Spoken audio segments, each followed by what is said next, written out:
Does your heart ever start pounding like crazy the moment you have to open your mouth to speak English? You know that feeling your palms get sweaty, your brain freezes, and you're just terrified you're going to say something totally weird. We have all been there. It's that fear of looking silly that stops us dead in our tracks. But what if I told you that making those awkward mistakes is actually the secret cheat code to getting fluent? It sounds backward, right? But stick with me, because today we're going to flip the script on why being perfect is actually ruining your progress. Welcome back, guys. So, let's get real for a second. We need to talk about mistakes. I know, nobody likes them. Usually, when we mess up, we feel embarrassed. We want to hide under the blankets. But in the world of learning English, mistakes are literally your best friends. Here is the thing. A lot of people think that a mistake is a sign that you're bad at English, but that is completely wrong. If you are making mistakes,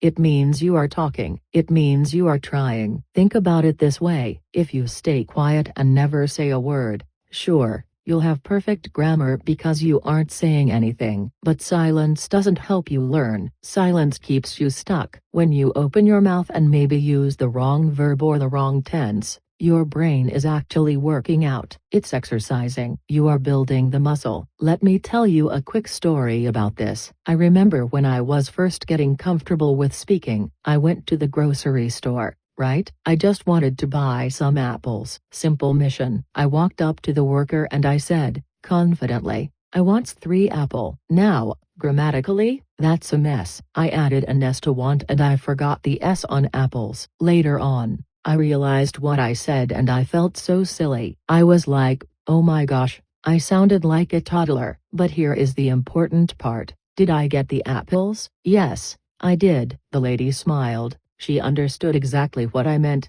and she gave me the apples. The communication was a total success. This is what we need to remember. We aren't trying to write a textbook here. We are trying to connect with people. Words are just a bridge between you and another person. Even if the bridge is a little shaky because you used the wrong grammar, you can still cross it. You can still get your point across. This reminds me of a concept I saw recently. There are so many videos out there, like how to speak English with confidence. And the main point is always the same. Perfection is a trap. It's a mountain that is way too high to climb when you're just starting. We need to stop obsessing over being perfect and start focusing on connecting. When I realized that the grocery store lady didn't care about my grammar, she just wanted to help me, my anxiety went down. And honestly, most people are nice. When you are talking to someone, they aren't sitting there with a red pen grading your sentences. They are just listening to your story. Think about it when someone tries to speak your native language and they make a mistake.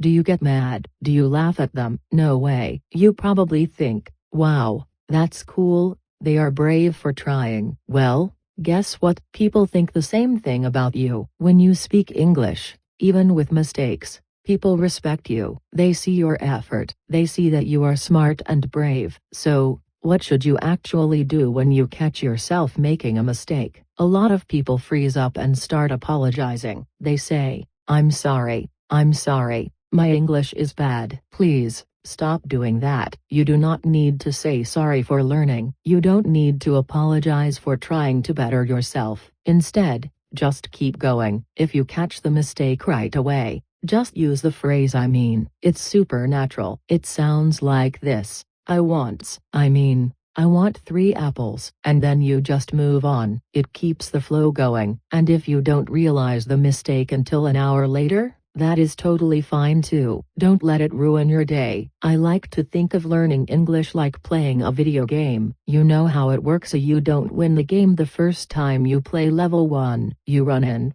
you hit a trap, and you lose a life. But what happens next? You respawn, you try again, and this time, you know where the trap is, so you jump over it. That is exactly what mistakes are. It's just trial and error. You try, you make an error, your brain learns, and you try again. If you were perfect instantly, it would actually be kind of boring. The mistakes are how you figure out the map. It's scientific. Actually, our brains learn way better when we mess up and correct it than if we just get it right by luck. So, Treat English like a game. You're just leveling up. Let's talk about the funny mistakes, though, because sometimes you don't just say the wrong grammar, you say something totally different than what you meant. I have a friend, Paul, who told me this hilarious story. He was at a restaurant, okay? He had just finished a huge dinner, steak, potatoes, everything. He was stuffed. He wanted to pay and leave, so he waves at the waiter to ask for the check, the bill. But his brain got confused. He looked the waiter in the eye and said, "Can I have the chicken, please?" The waiter was so confused. He looked at Paul's empty plate and said, "Sir, you just ate a huge steak. You want more food?" Paul realized what he said and he just started laughing. He said, "No, the check, not the chicken." They both laughed about it, and you know what? Paul never, ever mixed up those two words again. That embarrassing moment was the best teacher he ever had. So, if you make a funny mistake, just laugh. Laughter is the best way to kill the stress. It shows you have a good personality and you don't take yourself too seriously. Speaking of getting mixed up, a huge reason we make these mistakes is that we are thinking too much in our native language first. You've probably seen advice on how to stop translating in your head, and it's true. When you try to translate word for word, things get messy like the chicken and the check, but that's okay. It's part of the process. The more you practice,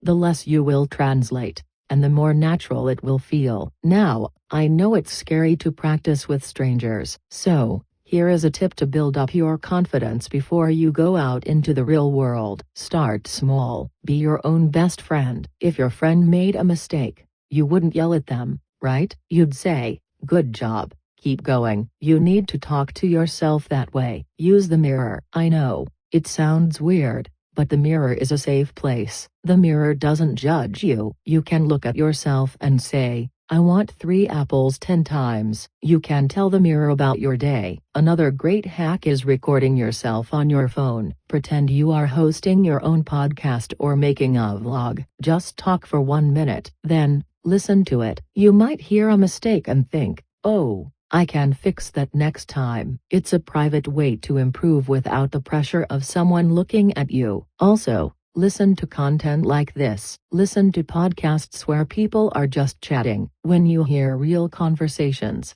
you realize that even native speakers make mistakes. Seriously, I am a native speaker, and I mess up all the time. Sometimes I'm tired and I slur my words, or I forget the name of something simple. I'll be like, "Can you pass me the thing?" It happens to everyone. If native speakers aren't perfect, why do you put so much pressure on yourself to be perfect? So, look, the bottom line is this: confidence doesn't mean you never make mistakes. Confidence means you are okay with yourself even when you make mistakes. You are on a big adventure. It's supposed to be fun. Don't let the fear of a simple grammar slip-up stop you from connecting with people. People want to hear your heart. They don't care about your verb tenses as much as you think they do. I challenge you today. Go out there and make a mistake. Seriously, go mess up, and then laugh about it, learn from it, and keep talking. Alright, guys, that is it for today's deep dive. I hope this made you feel a little less alone and a lot more brave. If you found this helpful,